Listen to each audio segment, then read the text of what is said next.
A student severely beaten, a vice principal stabbed. Those are just a few of the examples of the recent violence playing out at Massachusetts schools.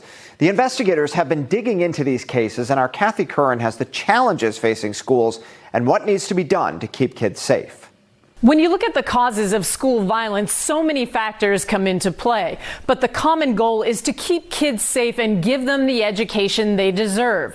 Tonight, we see the impact of the violence through the eyes of an 8th grader who's still traumatized by a vicious attack. She had grabbed my hair and threw me onto the ground.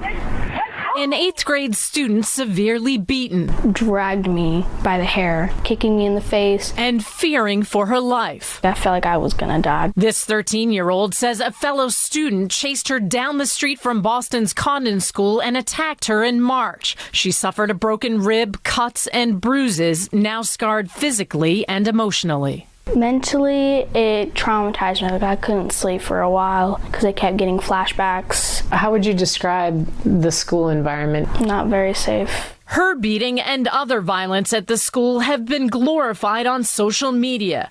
The teen says she told school staff she was being bullied, but the school didn't do anything to protect her. Superintendent Mary Skipper tells us they continuously work to create a safe environment, and the safety and well-being of our young people is our highest priority, and violence of any kind is unacceptable. It was heartbreaking as a parent to see that this child of yours was just brutally beaten. Every child that walks through those doors should feel safe to be at school, not worried about what's lurking around the corner. Violence also in the spotlight at Boston Tech, where a student was stabbed. In Lynn, an assistant principal was stabbed, and multiple brawls in Brockton. The state's discipline data for the largest school districts in Massachusetts shows the percentage of students being disciplined has dropped in recent years. Last year, Brockton had the highest. We did create an in-house suspension program for some students who needed some redirection. And so those little pieces have really added to trying to clean up the culture of the building.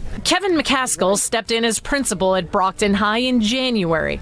After a spike in violence months ago, there were calls from some in the community to bring in the National Guard to restore the peace. We're looking for support with the National Guard to come in. Somebody's going to get seriously injured or, God forbid, killed. And that's something I think was a rallying point for the school. School police make the rounds on campus. Everyone passes through metal detectors before stepping foot in the building. IDs are scanned and more security has been added. McCaskill and his staff have also increased their presence in the halls and worked to build relationships with students here. All right.